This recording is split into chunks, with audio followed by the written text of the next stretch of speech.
Hi all. ഇപ്പം നമ്മൾ നോക്കാൻ പോകുന്നത് നവോത്ഥാന നായകനായ ചട്ടമ്പി സ്വാമികളെക്കുറിച്ചാണ് നോക്കുന്നത്. ഓൾറെഡി ഒരെണ്ണം ചെയ്തിട്ടുണ്ട്, ബ്രഹ്മാനന്ദ ശിവയോഗി മാത്രമേ നമ്മൾ ചെയ്തിട്ടുള്ളായിരുന്നു. ഇത് ടൈപ്പിസ്റ്റ് മാത്രമല്ല, ഏത് എക്സാമിനും അതായത് LDC, LGS, ഡിഗ്രി പ്രിലിംസ്, അങ്ങനെ PCയുടെ ഏത് എക്സാമിനും പൊതുവെ ചോദിക്കുന്ന നവോത്ഥാന നായകന്മാരാണ്. അപ്പം ഏത് എക്സാം എഴുതുന്നവർക്കും ഇത് പ്രയോജനകരമാകും. അപ്പം നമുക്ക് വീഡിയോയിലോട്ട് നോക്കാം. ചട്ടമ്പി സ്വാമികൾ, അദ്ദേഹം ജനനം 1853 ഓഗസ്റ്റ് 25 ആണ്. 1853 ഓഗസ്റ്റ് 25. ജന്മസ്ഥലം കൊല്ലൂർ. കണ്ണൻമൂല എന്ന് പറയും, തിരുവനന്തപുരത്താണ്. കൊല്ലൂർ കണ്ണൻമൂല. വീട്ടുപേര് ഉള്ളൂർക്കോട് വീട്. പിതാവ് വാസുദേവ ശർമ്മ. മാതാവ് നങ്ങേമ പിള്ള. ബാല്യകാല നാമം കുഞ്ഞൻപിള്ള. അപ്പോൾ ഇത് ഒരുപാട് എക്സാമിന് ചോദിച്ചിട്ടുള്ളതാണ്. ആരുടെ ബാല്യകാല നാമമാണ് കുഞ്ഞൻപിള്ള എന്നൊക്കെ ഒരുപാട് PSC എക്സാമിന് ചോദിച്ചിട്ടുള്ളതാണ്. യഥാർത്ഥ നാമം അയ്യപ്പനാണ്. അദ്ദേഹത്തിൻ്റെ യഥാർത്ഥ നാമം അയ്യപ്പൻ. ബാല്യകാല നാമമായിരുന്നു കുഞ്ഞൻപിള്ള. പിന്നീടാണ് അദ്ദേഹം ചട്ടമ്പി സ്വാമികളായി മാറിയത്. മഹാസമാധി 1924 മെയ് 5ആണ്. 1924 മെയ് 5ആണ് മഹാസമാധി. ജാതി മത വർഗ വിവേചനത്തിന് അതീതമായി മനുഷ്യ സമൂഹത്തിൻ്റെ ക്ഷേമവും ഐശ്വര്യവും ലക്ഷ്യമാക്കി പ്രവർത്തിച്ച നവോത്ഥാന നായകനാണ് ചട്ടമ്പി സ്വാമികൾ. ജാതി മത വർഗ വിവേചനത്തതീതമായി മനുഷ്യ സമൂഹത്തിൻ്റെ ക്ഷേമവും ഐശ്വര്യവും ലക്ഷ്യമാക്കി പ്രവർത്തിച്ച നവോത്ഥാന നായകനാണ് ചട്ടമ്പി സ്വാമികൾ. തിരുവനന്തപുരത്തെ ഗവൺമെൻറ് സെക്രട്ടേറിയറ്റിൽ ക്ലർക്കായി ഔദ്യോഗിക ജീവിതം ആരംഭിച്ച നവോത്ഥാന നായകൻ കൂടിയാണ് ചട്ടമ്പി സ്വാമികൾ. തിരുവനന്തപുരത്തെ ഗവൺമെൻറ് സെക്രട്ടേറിയറ്റിൽ ക്ലർക്കായി ഔദ്യോഗിക ജീവിതം ആരംഭിച്ച നവോത്ഥാന നായകനാണ് ചട്ടമ്പി സ്വാമികൾ. നവോത്ഥാന നായകൻ ചട്ടമ്പി സ്വാമിയുടെ പേരിൽ പുതുതായി ക്ഷേത്രം നിലവിൽ വന്നത് കണ്ണൻമൂല, തിരുവനന്തപുരത്തെ കണ്ണൻമൂലയിൽ. നവോത്ഥാന നായകനായ ചട്ടമ്പി സ്വാമിയുടെ പേരിൽ പുതുതായി ക്ഷേത്രം നിലവിൽ വന്നത്. ചട്ടമ്പി സ്വാമികളുടെ മഹാസമാധി ശതാബ്ദി ആചരണം അറിയപ്പെടുന്നത് മഹാഗുരുവർഷം 2024. തിരുവനന്തപുരത്ത് കല്ലുവീട്ടിൽ വെച്ച് പട്ടിസദ്യ നടത്തിയ നവോത്ഥാന നായകനാണ് ചട്ടമ്പി സ്വാമികൾ. തിരുവനന്തപുരത്ത് കല്ലുവീട്ടിൽ വെച്ച് പട്ടിസദ്യ നടത്തിയ നവോത്ഥാന നായകനാണ് ചട്ടമ്പി സ്വാമികൾ. പിന്നെ അറിയപ്പെടുന്ന പേരുകൾ ഏതൊക്കെയാണെന്ന് നോക്കാം. ഷൺമുഖദാസൻ എന്ന പേരിൽ അറിയപ്പെടുന്നത് ചട്ടമ്പി സ്വാമികളാണ്.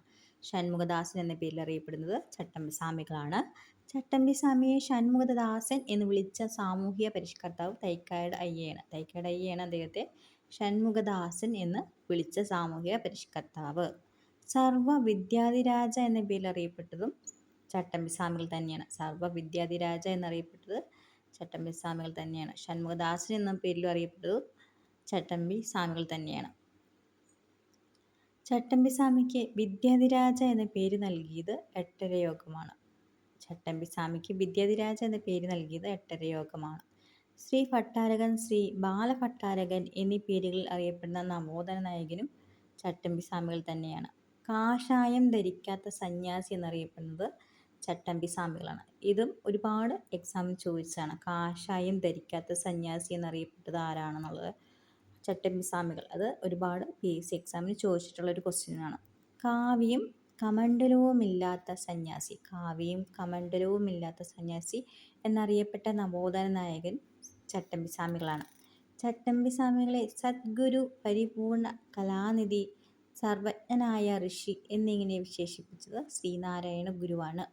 ചട്ടമ്പി സ്വാമികളെ സദ്ഗുരു, പരിപൂർണ കലാനിധി, സർവജ്ഞനായ ഋഷി എന്നിങ്ങനെ വിശേഷിപ്പിച്ചത് ശ്രീനാരായണ ഗുരുവാണ്. അദ്ദേഹത്തിൻ്റെ പ്രധാന ശിഷ്യന്മാരാരൊക്കെയാണെന്ന് നോക്കാം. സ്വാമി നീലകണ്ഠ തീർത്ഥപാദർ, തീർത്ഥപാദ പരമഹംസർ, ശ്രീരാമാനന്ദ തീർത്ഥപാദർ, പെരുന്നേലി കൃഷ്ണൻ വൈദ്യൻ, വെളുത്തേരി കേശവൻ വൈദ്യൻ, കുമ്പളത്തു ശങ്കുപിള്ള എന്നിവരാണ് അദ്ദേഹത്തിൻ്റെ പ്രധാന ശിഷ്യന്മാർ. വിദ്യയും വിത്തവും ഉണ്ടെങ്കിലേ മനുഷ്യ പുരോഗതി സാധ്യമാകൂ എന്ന് വിശ്വസിച്ച നവോത്ഥാന നായകനാണ് ചട്ടമ്പി സ്വാമികൾ. വിദ്യയും വിത്തവും ഉണ്ടെങ്കിലേ മനുഷ്യ പുരോഗതി സാധ്യമാകൂ എന്ന് വിശ്വസിച്ച നവോത്ഥാന നായകനാണ് ചട്ടമ്പി സ്വാമികൾ. ചട്ടമ്പി സ്വാമികളുടെ ആദ്യകാല ഗുരുവാണ് പേട്ടയിൽ രാമൻപിള്ള ആശാൻ. പേട്ടയിൽ രാമൻപിള്ള ആശാൻ. രാമൻപിള്ള ആശാന്റെ ജ്ഞാനപ്രചാരകം എന്ന കുടിപ്പള്ളിക്കുടത്തിൽ പഠിക്കവേ ക്ലാസ് ലീഡർ എന്ന അർത്ഥത്തിൽ ചട്ടമ്പി എന്നായിരുന്നു വിളിച്ചത്. പിന്നീട് ചട്ടമ്പി സ്വാമികൾ എന്ന പേരിൽ അറിയപ്പെട്ടു. അങ്ങനെയാണ് അദ്ദേഹം ചട്ടമ്പി സ്വാമികൾ എന്ന പേരിൽ അറിയപ്പെടാൻ തുടങ്ങിയത്. അതായത് രാമൻപിള്ള ആശാന്റെ പ്രചാരകം എന്ന കുടിപ്പള്ളിക്കുടത്തിൽ പഠിക്കവേ ക്ലാസ് ലീഡർ എന്ന അർത്ഥത്തിൽ ചട്ടമ്പി എന്നായിരുന്നു വിളിച്ചത്. പിന്നീട് ചട്ടമ്പി സ്വാമികൾ എന്ന പേരിൽ അറിയപ്പെടാൻ തുടങ്ങി.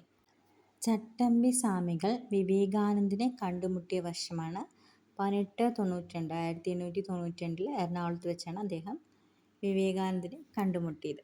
ചട്ടമ്പി സ്വാമികളോടുള്ള ബഹുമാനാർത്ഥം ഇരിങ്ങാലക്കുടയിൽ നിന്നും ആരംഭിച്ച മാസികയാണ് സദ്ഗുരു.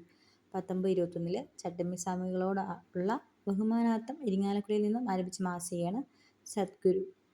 സദ്ഗുരു മാസികയുടെ സ്ഥാപകൻ തച്ചുടയ കൈമൾ നീലകണ്ഠ തീർത്ഥപാദർ രക്ഷാധികാരിയായിരുന്നു. ചട്ടമ്പി സ്വാമികളുടെ ഗുരുവാണ് തൈക്കാടയ്യ സ്വാമികൾ. ഇതും ഒരുപാട് എക്സാമിന് ചോദിച്ചിട്ടുള്ളതാണ്. ചട്ടമ്പി സ്വാമികളുടെ ഗുരു തൈക്കാടയ്യ സ്വാമികളാണ്. സംസ്കൃതത്തിലും വേദോപനിഷത്തുകളിലും യോഗവിദ്യയിലും ചട്ടമ്പി സ്വാമികളുടെ ഗുരു സുബജടാപാടികളാണ്. സുബജടാപാടികൾ. ചട്ടമ്പി സ്വാമികളെ തമിഴ് വേദാന്ത ശാസ്ത്രം അഭ്യസിപ്പിച്ച ഗുരുവാണ് സ്വാമിനാഥ ദേശികർ. ചട്ടമ്പി സ്വാമികളെ തമിഴ് വേദാന്ത ശാസ്ത്രം അഭ്യസിപ്പിച്ച ഗുരുവാണ് സ്വാമിനാഥ ദേശികർ. തിരുവിതാംകൂർ ദേവസ്വം വകുപ്പിന്റെ ക്ഷേത്രങ്ങളിൽ മൃഗബലി നിരോധിച്ചുകൊണ്ട് മഹാറാണി സേതുലക്ഷ്മി ഭായ് വിളംബരം പുറപ്പെടുവിച്ചത് ആരുടെ പ്രവർത്തന ഫലമായാണ്? അത് ചട്ടമ്പി സ്വാമികളുടെ പ്രവർത്തന ഫലമായിട്ടാണ്. ചട്ടമ്പി സ്വാമികൾ അഗ്രഗണ്യനായിരുന്ന ചികിത്സാരീതിയാണ് സിദ്ധവൈദ്യം. സിദ്ധവൈദ്യം അദ്ദേഹം അതിൽ അഗ്രഗണ്യനായിരുന്നു. ചട്ടമ്പി സ്വാമിക്ക് ജ്ഞാനോദയം ലഭിച്ച സ്ഥലമാണ് വടിവീശ്വരം. വടിവീശ്വരം ചട്ടമ്പി സ്വാമിക്ക് ജ്ഞാനോദയം ലഭിച്ച സ്ഥലമാണ് വടിവീശ്വരം. അയിത്തം അറബിക്കടലിൽ തള്ളണം എന്ന് ആഹ്വാനം ചെയ്ത നവോത്ഥാന നായകനാണ് ചട്ടമ്പി സ്വാമികൾ. അയിത്തം അറബിക്കടലിൽ തള്ളണം എന്ന് ആഹ്വാനം ചെയ്ത നവോത്ഥാന നായകൻ. അനുകമ്പയായ മധുരത്താൽ നിറഞ്ഞതായിരിക്കണം മനുഷ്യ മനസ്സ് എന്ന് ആഹ്വാനം ചെയ്തത് ചട്ടമ്പി സ്വാമികളാണ്. അനുകമ്പയായ മധുരത്താൽ നിറഞ്ഞതായിരിക്കണം മനുഷ്യ മനസ്സ് എന്ന് ആഹ്വാനം ചെയ്തത് ചട്ടമ്പി സ്വാമികളാണ്. ചട്ടമ്പി സ്വാമികളുടെ പ്രധാന ശിഷ്യനാണ് ബോധേശ്വരൻ. ചട്ടമ്പി സ്വാമികളുടെ പ്രധാന ശിഷ്യനാണ് ബോധേശ്വരൻ. ഇതും 1-2 പരീക്ഷകളിൽ കണ്ടിരുന്നു ഈ ഒരു ക്വസ്റ്റ്യൻ. ജയ ജയ കോമള കേരളധരണി എന്ന് തുടങ്ങുന്ന കേരള ഗാനത്തിൻ്റെ കർത്താവാണ് ബോധേശ്വരൻ. ജയ ജയ കോമള കേരളധരണി എന്ന് തുടങ്ങുന്ന കേരള ഗാനത്തിൻ്റെ കർത്താവാണ് ബോധേശ്വരൻ. സ്വാമി വിവേകാനന്ദന് ചിന്മുദ്രയുടെ മാഹാത്മ്യത്തെപ്പറ്റി വിവരിച്ചു കൊടുത്തത് ചട്ടമ്പി സ്വാമികളാണ്. സ്വാമി വിവേകാനന്ദന് ചിന്മുദ്രയുടെ മഹാത്മ്യത്തെപ്പറ്റി വിവരിച്ചു കൊടുത്തതും ചട്ടമ്പി സ്വാമികളാണ്. മലബാറിൽ ഞാനൊരു യഥാർത്ഥ മനുഷ്യനെ കണ്ടു എന്ന് സ്വാമി വിവേകാനന്ദൻ ആരെക്കുറിച്ചാണ് അഭിപ്രായപ്പെട്ടത്? അത് ചട്ടമ്പി സ്വാമികളെക്കുറിച്ചാണ് അങ്ങനെ അഭിപ്രായപ്പെട്ടത്. മലബാറിൽ ഞാനൊരു യഥാർത്ഥ മനുഷ്യനെ കണ്ടു. ആര്?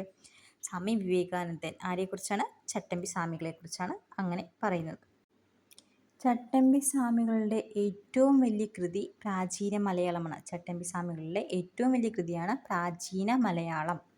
പരശുരാമന്റെ കേരള സൃഷ്ടി ബ്രാഹ്മണർക്ക് വേണ്ടി മാത്രമായിരുന്നു എന്ന വാദത്തെ എതിർത്ത കൃതിയാണ് പ്രാചീന മലയാളം. പരശുരാമന്റെ കേരള സൃഷ്ടി ബ്രാഹ്മണർക്കു വേണ്ടി മാത്രമായിരുന്നു എന്ന വാദത്തെ എതിർത്ത കൃതിയും കൂടിയാണ് പ്രാചീന മലയാളം. പ്രാചീന കേരളത്തിൽ നിലനിന്നിരുന്ന ജാതിരഹിതമായ ആദിമ സമൂഹത്തിൻ്റെ ചരിത്രം അനാവരണം ചെയ്തുകൊണ്ട് ചട്ടമ്പി സ്വാമികൾ രചിച്ച പുസ്തകവും കൂടിയാണ് പ്രാചീന മലയാളം.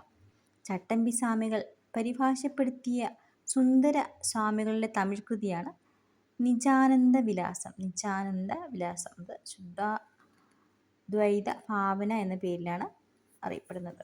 മനുഷ്യ സമുദായത്തിൻ്റെ ആദ്യ ഭാഷ തമിഴാണെന്ന് വാദിക്കുന്ന ചട്ടമ്പി സ്വാമികളുടെ കൃതിയാണ് ആദിഭാഷ. മനുഷ്യ സമുദായത്തിൻ്റെ ആദ്യ ഭാഷ തമിഴാണെന്ന് വാദിക്കുന്ന ചട്ടമ്പി സ്വാമികളുടെ കൃതിയാണ് ആദിഭാഷ എന്ന പേരിൽ അറിയപ്പെടുന്നത്.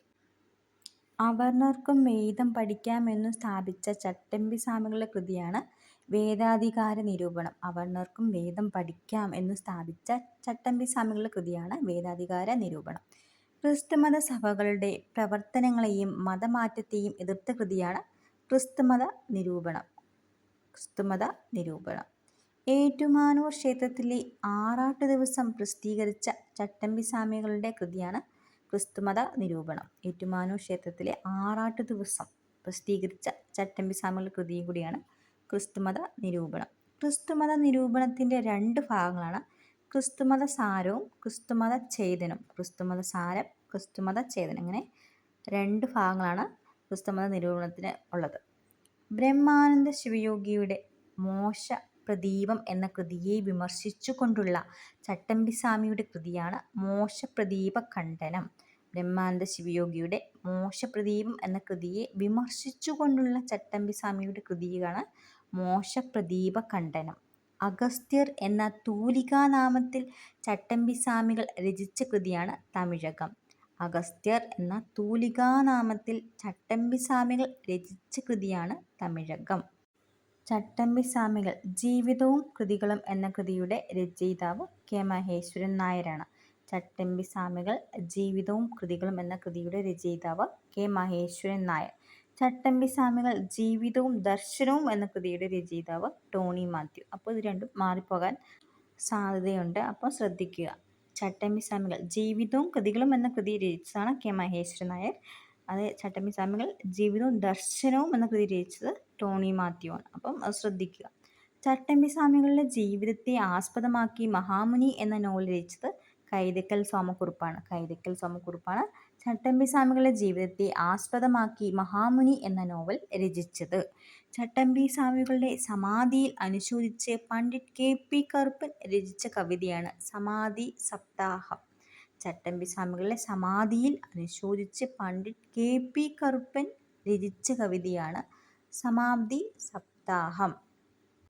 അദ്ദേഹം ഒരു ഗരുഡനാണെങ്കിൽ ഞാൻ വെറുമൊരു കൊതുകാണ്. ചട്ടമ്പി സ്വാമിയെ ഇങ്ങനെ വിശേഷിപ്പിച്ച വ്യക്തിയാണ് സ്വാമി വിവേകാനന്ദൻ. അദ്ദേഹം ഒരു ഗരുഡനാണെങ്കിൽ ഞാൻ വെറുമൊരു കൊതുകാണ് എന്ന് ചട്ടമ്പി സ്വാമി ഇങ്ങനെ വിശേഷിപ്പിച്ച വ്യക്തി സ്വാമി വിവേകാനന്ദനാണ്.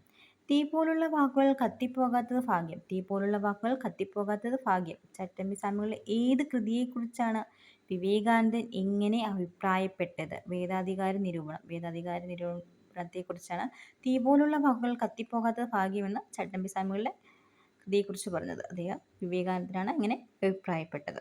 ചട്ടമ്പി സ്വാമി സ്മാരകം സ്ഥിതി ചെയ്യുന്നത് പന്മനയാണ്, കൊല്ലം. പന്മന ആശ്രമം നിർമ്മിച്ച ചട്ടമ്പി സ്വാമിയുടെ ശിഷ്യനാണ് കുമ്പളത്ത് ശങ്കുപിള്ള. കുമ്പളത്ത് ശങ്കുപിള്ളയാണ് അദ്ദേഹത്തിന് ആശ്രമം നിർമ്മിച്ചത്.